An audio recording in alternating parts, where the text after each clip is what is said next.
All right, I'd like to welcome to Head Kick Audio Abdul Kamara. He's a Hey, pro. what's up, everybody? How you doing? Hey, How you he's a doing, pro guys? bantamweight. He's got a record of 2-1. He's going to be competing at RUF 42, which takes place at the Celebrity Theater in Phoenix, Arizona. I'm pretty excited for this card. Not only is it stacked from top to bottom, but I'm also the commentator for RUF, so I get to call your fight. Yeah, man. I'm so excited, man. This is gonna be my first fight in AZ, man. I'm excited, man. It's gonna be a fun time. Fun time, man. All right, so you kept a very busy schedule coming into this one, but up until very recently, your last MMA bout was it's been since 2019, right? Yeah. It was against this Hawaiian kid that's currently on LFA right now, and I took the fight on 2 days short notice.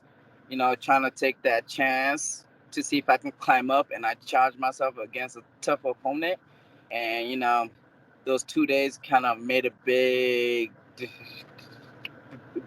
effect on that result. So I decided to take a step back and train a full camp. Shoot, train a full year actually. So I'm excited for this fight.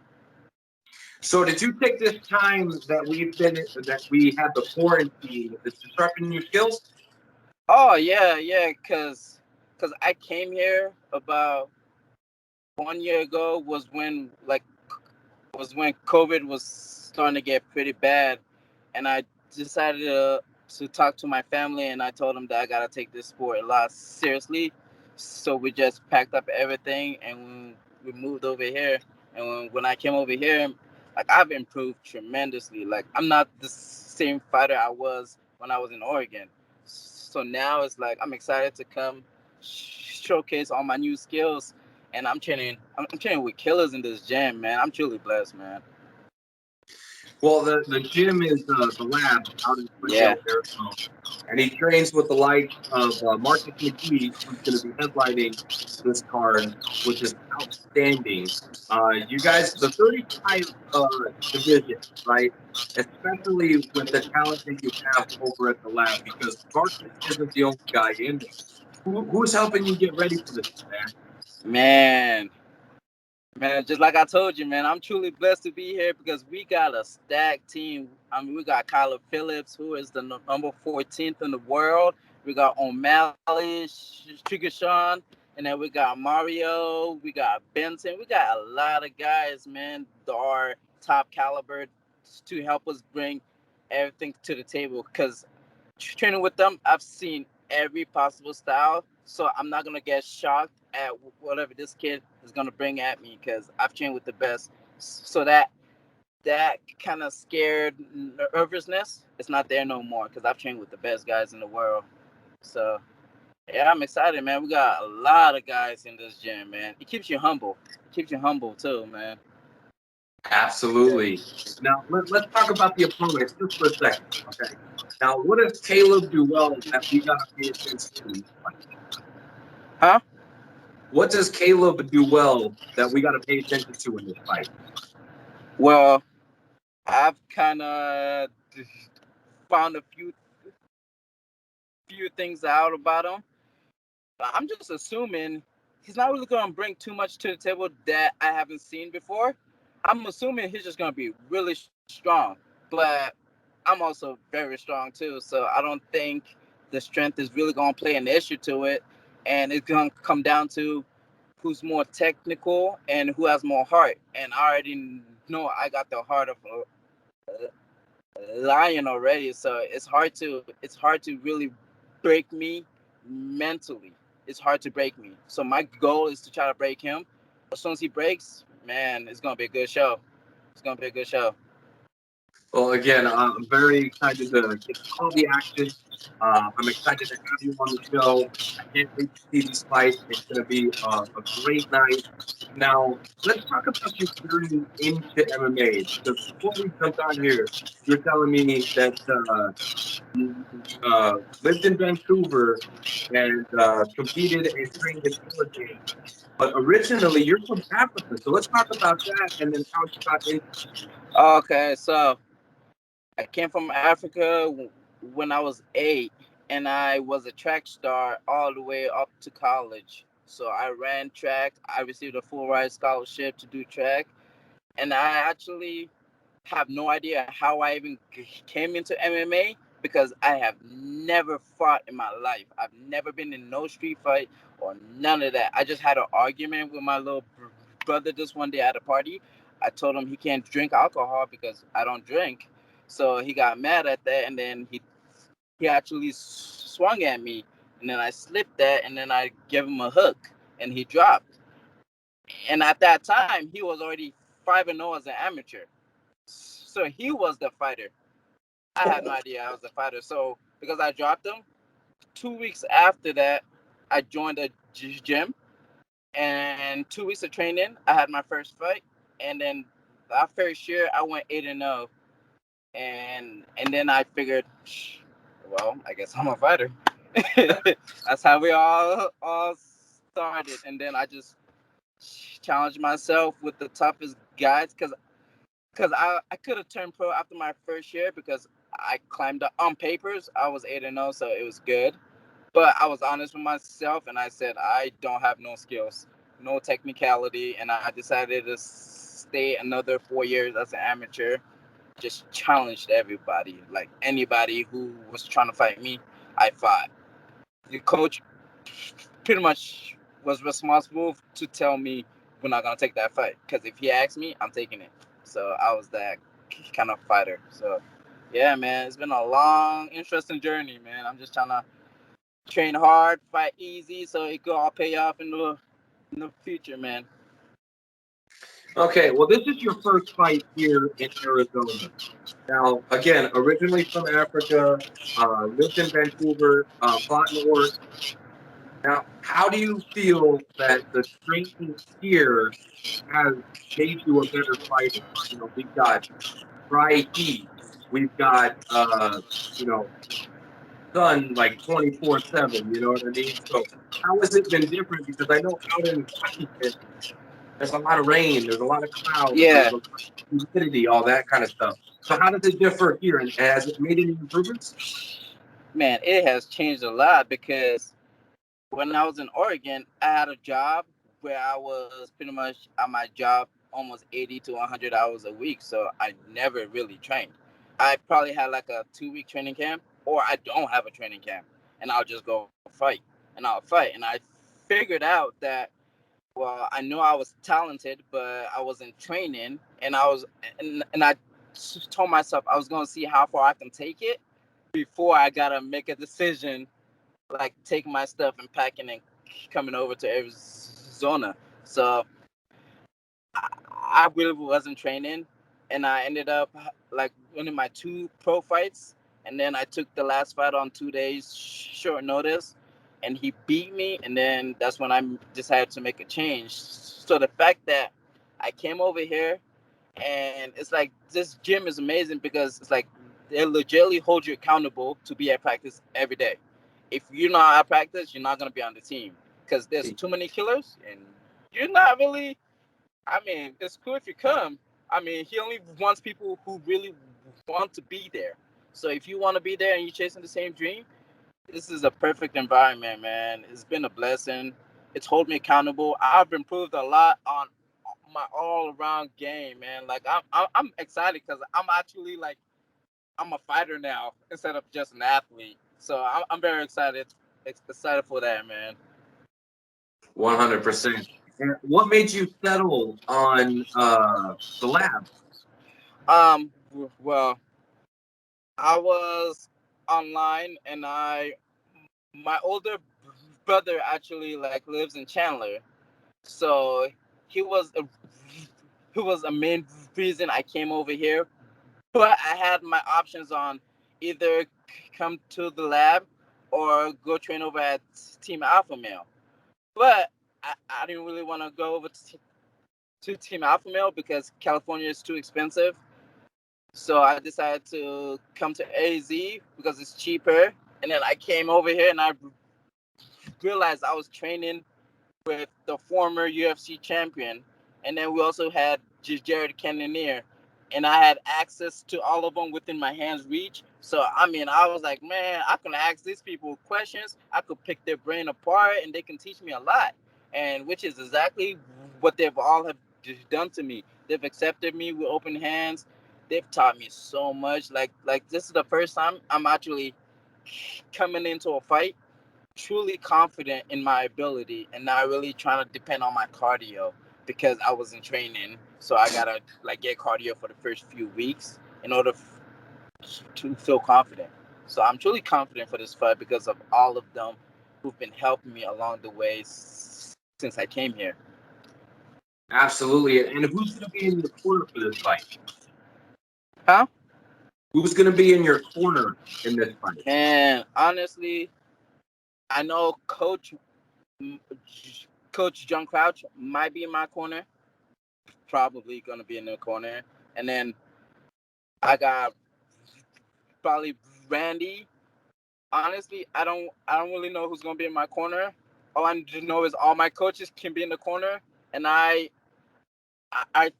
fit along pretty well with all of them, so I can understand everything they tell me, everything they scream. Like I trust them with all my heart. So it's like if they say anything, I'm probably gonna try it. So anyone could be in my corner, and I'll be totally fine because I trust them. Awesome, man. Well, like I said, the lab is a tremendous gym. You have just a wealth of knowledge, experience, and like a real deep understanding of the game that you're competing in, right?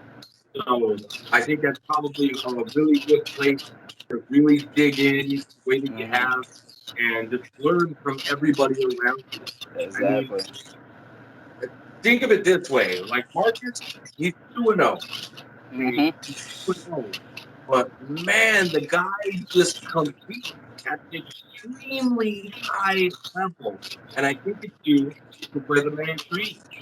Oh man. Obviously, there's other things in there. You know what I mean? The man's Yeah. dedication, the man's integrity. You know, can you tell him a fan? You Oh know what I mean? yeah. No, Marcus is a problem. Like he's a problem for anybody, and I'm excited because he's only 2-0. But don't let that 2-0 fool you. Like this fight, he's gonna be fighting a guy that's like 6-2, 6-3. That's a big jump, and he's taking this fight, and he's very confident. He looks like a killer. So I'm excited for the main event, man. I bet you the people are gonna be excited for that, man. Man, after my fight, I'm gonna go in there and I'm gonna change and I'm gonna come back out to watch that fight because I'm very excited. He's a problem, man. People don't understand. He's the problem. I understand. And again, you get to train with him. You guys are peaking at the same time. You guys are competing on the same card. You're going to be in the same locker room. So Mm-hmm. you guys get to, just experience everything like truly together. And I Yeah. think it's going to be an amazing fight. And his opponent, Rafael Montini, that dude is a savage as well. So, I mean, this fight is going to be phenomenal. But before we get to that fight, we get to experience you firsthand. Yes, sir. Yes, Doing sir. what you do. Now, I know you're a fan of the show. Okay, you got a couple guillotines, you got a couple rear naked. I mean, and you're pretty good at it. Which one do you prefer? Well, I was in love with the guillotine choke at first, and then I began to train at the lab, and they found some holes into it, and then I mean, I'm okay at it right now because I'm trying to do it the proper way. But the rear naked choke is probably one of my favorite ones because I almost every single time in a fight take a person's back.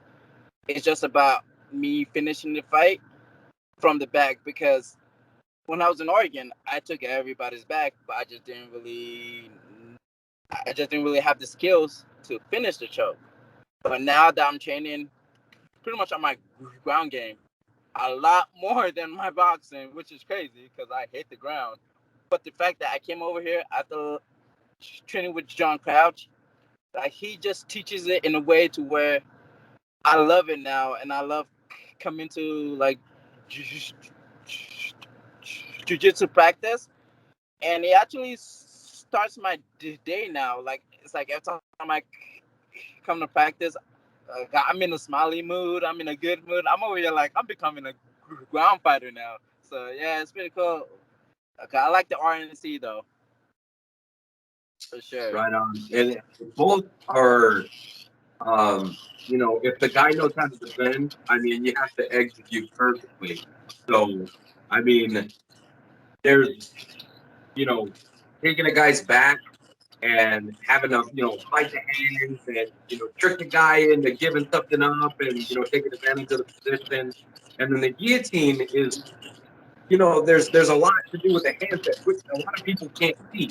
You know what I mean? Exactly. Because a lot of that is, you know, under the chin. There's a pros and So, cons because if you don't pull that guillotine off right, then he can be on top of you, and you don't know how their ground and pound is. Kind of like I had my last fight. I had him in a rear naked choke. He spun around. He got in my guard, and he began dropping elbows on me. So, but we fixed that though. We fixed all that, so we're good now though. We're good.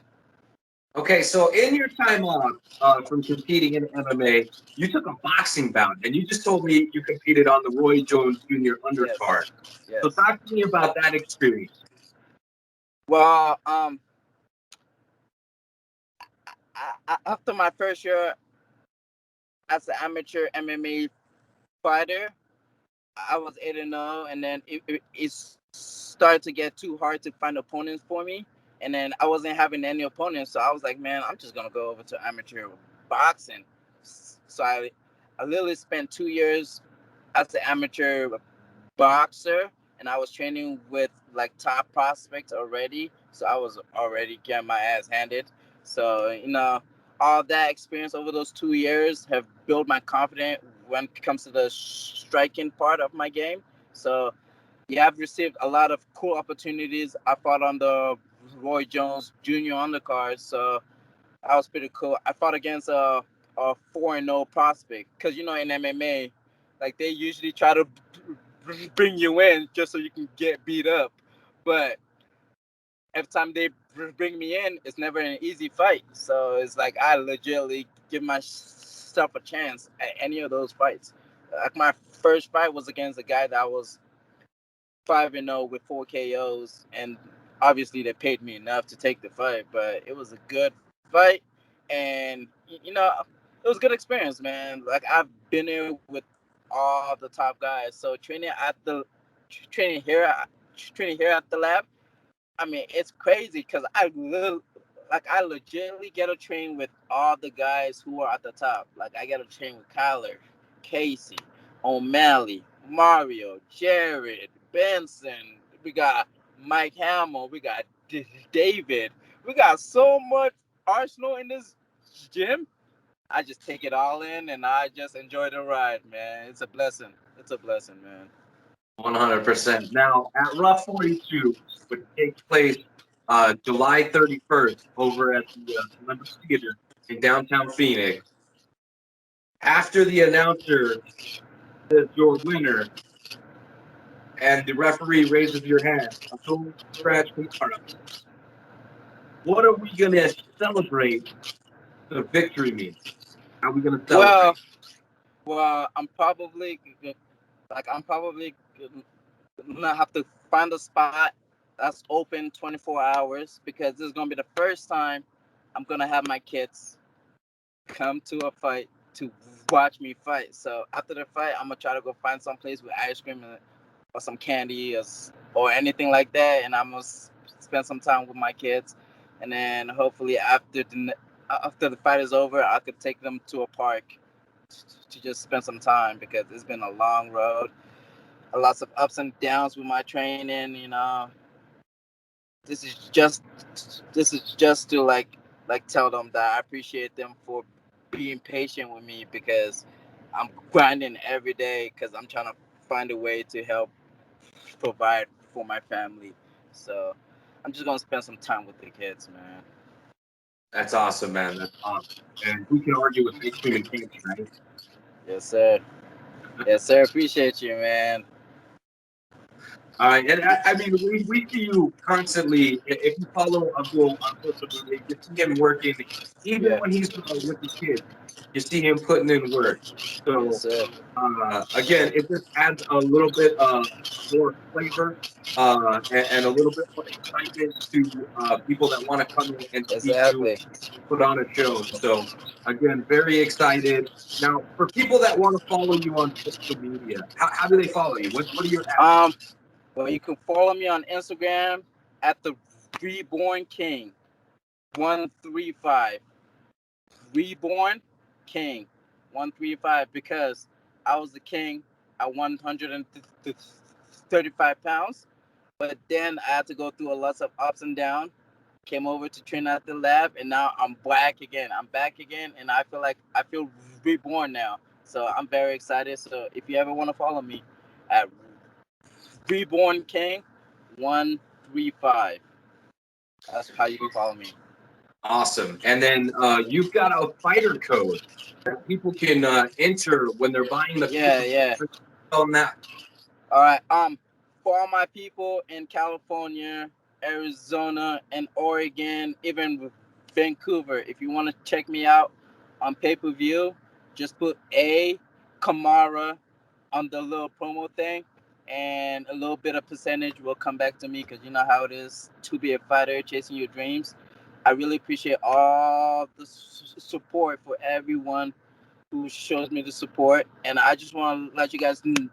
I just want to let you guys know that for my fight, I'm gonna pour everything I have into that fight because I really fight with the. I try to be an entertainer, but I really pour everything I have into it because this is the only thing I got, and this is the only choice. This is my plan A. I don't got plan B or C. You gotta make in this. I appreciate all you guys. All you guys really supported me. Awesome. And the website to enter in the code is www.roughNation.com. Again, it's A Kamara, all caps, in there. And then, of course, a percentage of Yes, your sir. pay-per-view purchase will Yes, go sir. to Abdul here, who's just Yes, sir. looking to make his way in MMA. And I'm here for it, man. I am 100% here for it. Hey, man, I appreciate you, Excited. man. Yeah, man. Shit, I just want to let everybody know out there, man. I'm here. I'm trying to inspire all the kids, all the young generation, especially kids with disability. Like I've had a stuttering issue ever since I was a kid. I've always been told I wasn't gonna go far, blah blah blah blah blah. But I put that all aside. I put that focus on. I'm chasing my dreams. Like who would have thought a kid who came from Africa can have the opportunity to train at the lab, chase their dream, and now I'm a pro athlete. Like I've came a lot farther than everybody expected me to, and I'm only gonna get farther and farther up. I'm headed to the top, man. I'm excited. I'm excited for you guys to be a part of this. Like it's coming, man. July 31st, baby. We're gonna put on the show. I'm an entertainer, so I'm gonna put on the show, man. You're gonna see some flash. All right. Awesome, man. Awesome. I love the story. I want to thank you for giving me, like I said, for giving me some time to, let people know who you are a little bit inside, the life of the fighter. Yes, sir. Again, very excited to watch you compete. Now, before I do let you go, if you have any training partners, sponsors, coaches, management team, whatever, man, go ahead and take the floor. Uh, Well, I don't have no sponsors sponsor me because I'm early on in my career, but eventually the sponsor will come. But I'm truly blessed to be training here at the lab. It's been a dream come true. I appreciate all my training partners. I'm talking about from the top dogs to the small fishes, man. We are all improving. We're getting better, and I appreciate the fact that each of my teammates they feel like family to me, man. Like they truly have my best interest. and I really appreciate that. So, man, I love everybody at the lab. I love my coaches because my coach really truly believes in me, and and he's like the only person that have really invested the time to help me grow as a person and as a fighter. So I really appreciate John Crouch for that. Appreciate Benson Henderson for everything he's taught me, has helped me with. Jerry Cannonier for being a big bro to me. I really appreciate you guys. Kyler, Casey, Mario, all the top guys. I mean, I know I have a stutter issue, but I talk a lot for a person that stutters. So I really appreciate all of them for taking the time to actually answer all my questions that I have for them. So yeah, it's been a cool ride, man. I'm excited. Very excited. Again, July 31st at RUF 42, www.ruffnation.com. AKAMARA in the Come on. booth. Support my guy or come out to the fight. Shit. Yes, sir. Celebrity theater. I got Man. 2,500 seats that need filled. Okay. I want this to be at maximum capacity. It's going to be an awesome card. I cannot wait to call the night of action. Yes, sir. Again, It's a lab takeover. Scratch, I would like to thank you for taking time out of your day again. Hey, And man, I really appreciate you. Appreciate your time that you invest into this. Man, I can't wait. And everybody, we got a lot of people who train at the lab that's going to be on this card. I'm talking about, we got top amateurs, male and female, that's going to light up the show. I'm going to continue the energy, and the market's going to close out the show, man. It's the lab takeover, baby. Let's go. All right, man. Have a good one, man. It's a blessing, man. Appreciate you. absolutely 100%. Can't wait to do this again, man. All right, man. Bye. All right. Good day.